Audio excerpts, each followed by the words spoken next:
Welcome back to the Boot Tragedies. We're back with another video. This time we're going to be going over the Saints cornerback / safeties, that defensive back room.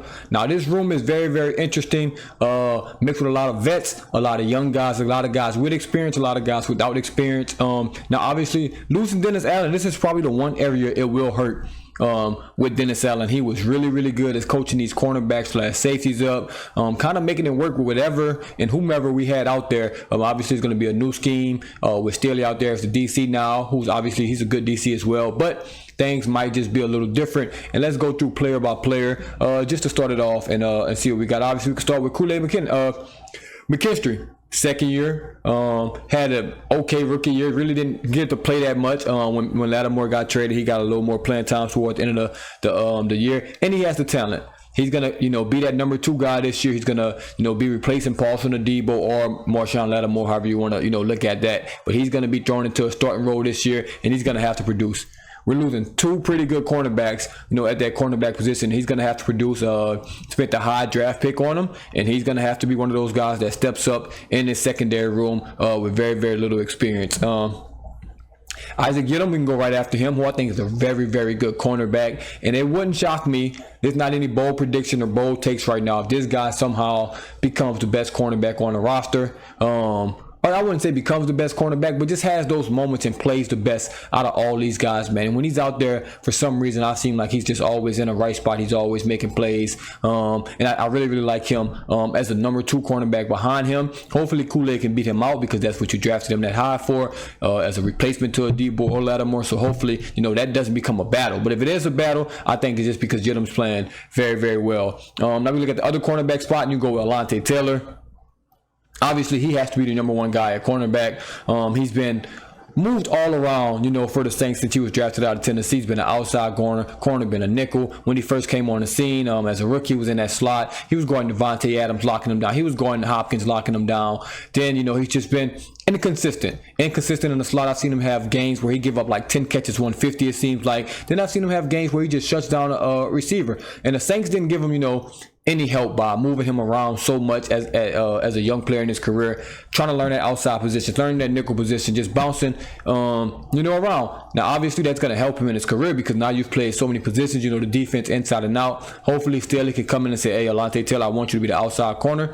You just play outside corner. Or, hey, I want you to be the nickel back. You just play nickel back because the bouncing around and moving around, it's over for that. Give this man a position and let him stick there. If he's going to be your number 1 guy, let him be your number 1 guy. Now, obviously, he has to earn that. But, let's just get him in a position and let's just go from there. Now, Rico Payton, his backup.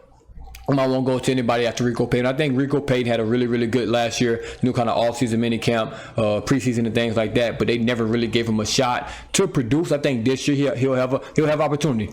Like I said, I think these backup cornerbacks with Yiadom and Rico Payton, I think they're both are solid. And if they both start getting meaningful reps this year, do not be surprised. Now, it's a long way away from that, but I just would not be surprised. Or if one of those guys just ends up still in that nickel spot, or one of those guys are playing so well that they have a moving to the outside and maybe put Kool-Aid Alontae in the nickel, I wouldn't be shocked at that. I would not be shocked at it at all. Because now we're going to go to the nickel spot. And Ugo Amadi, I'm not a fan. The zero's hideous. He can't really cover. He's kind of I don't know what he is. And that's just no shot to Ugo. I just don't think. If he's starting nickelback this year, I promise you, it's going to be ugly for the Saints. It's going to be very, very ugly if he is in that starting 11.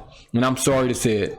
Man. I am not a fan of the way he plays football. Call that a hot take. Call me a hater. I'm calling like I said. Ugo, I'm sorry if you're listening to this, bro. It's no disrespect. It's no disrespect. Go play for the Falcons or something, though, so we can kill you, too. But, yeah, I'm just not a fan of that. I would rather put Alontae Taylor back in that nickel spot and put Rico, on that outside with Kool-Aid before I let Ugo go out there and start that out nickel back. I'm sorry. That's just the way I feel about that. And nothing's going to change my mind. I promise you that. Now we look at the safeties. Safeties very, very interesting because, you got one of my favorite football players of all time, Tyrann Mathieu, obviously LSU legend, man, the Honey Badger, but it's over with for him too. Let's just be honest. It's over with for him. I don't know how old he is. Let's see if I can figure this out. Obviously, it's probably mid-30s right now. Yeah, he's 33. He's getting up there, in age, up and down, year, just because he's old. He's old, man, and I'm not going to criticize you for getting old. But I will criticize the coaches for keep putting you in position or keep putting you on that field when you're old, when you're already an average athlete coming into the NFL. Now you're going to be 33, 34. The athleticism not getting better. It's only getting worse. And I know he's still smart. He's still a good football player. But every down starting safety in the NFL at this point in his career, I'm sorry, I just don't see it. Like I said, love Honey Badger, man. I won't do him what I did Ugo Amadi. It's not the same there. It is not the same there. I just don't think at this point in his career that he's a caliber, he's a starting safety caliber type guy at this point in his career. And it hurts me to say that because I love Tyrann Mathieu, man. One of my favorite players of all time. But I think we should be getting ready for, that hill just to be going bad this year. And hopefully we don't put him in position to look terrible out there. You can get the other starting safety. That's Justin Reed, Louisiana guy. That's your best safety, on the team. Coming from the Chiefs, he's really, really good. He's a high caliber safety. He's going to be the guy on the team that's probably going to have to lead this secondary room. He's the best player, most proven player in the secondary outside of Tyrann, just because he's up there in age. Obviously, Tyrann's the best, most proven, all that, blah, blah, blah. But Justin Reed should come into this year as your best player in the secondary. Hopefully, he plays like that, man. He's just a really, really good football player, and it was a really, really good offseason move to get him on this roster. Then after that, you got Jonas Sanker, who we drafted, NFL draft. You got Jordan Howden, who's, I think, a 6th-round pick, who's also a backup safety, man. Maybe one of those guys step up this year and, fight for a role and maybe fight for that spot with Tyrann Mathieu. Obviously, Tyrann's going to get the first crack at it. He's probably going to be the starting safety to start the year. But we'll see how it plays out. Then obviously you got JT Gray, a couple other guys that are just going to be special teams guys and things like that. But, man, this secondary room has so much potential, but it can also go so bad. Like if you told me that I had to choose between this being the best secondary in NFL or the worst secondary in NFL, we have a better chance of being the worst secondary in the NFL. I promise you that. I promise you that. We're very much close to being a bottom 10 secondary in the NFL. Now, it's potential in there. It's a lot of young guys. Like I said, I like Peyton. I like Yedem. I like Alontae, and I like Kool-Aid. I like the corners on the roster. And I like Justin Reed. But me liking them also is obviously a bias in there. They have to show me during game time, in practice, in game time, all that 11 on 11. That's when I need to see it.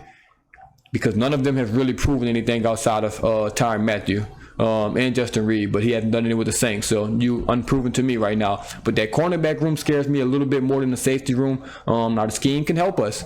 I don't know where the pass rush is going to be. That could also help us, but we'll get there when we get there about the pass rush. But yeah, it's going to be a very, very interesting secondary room.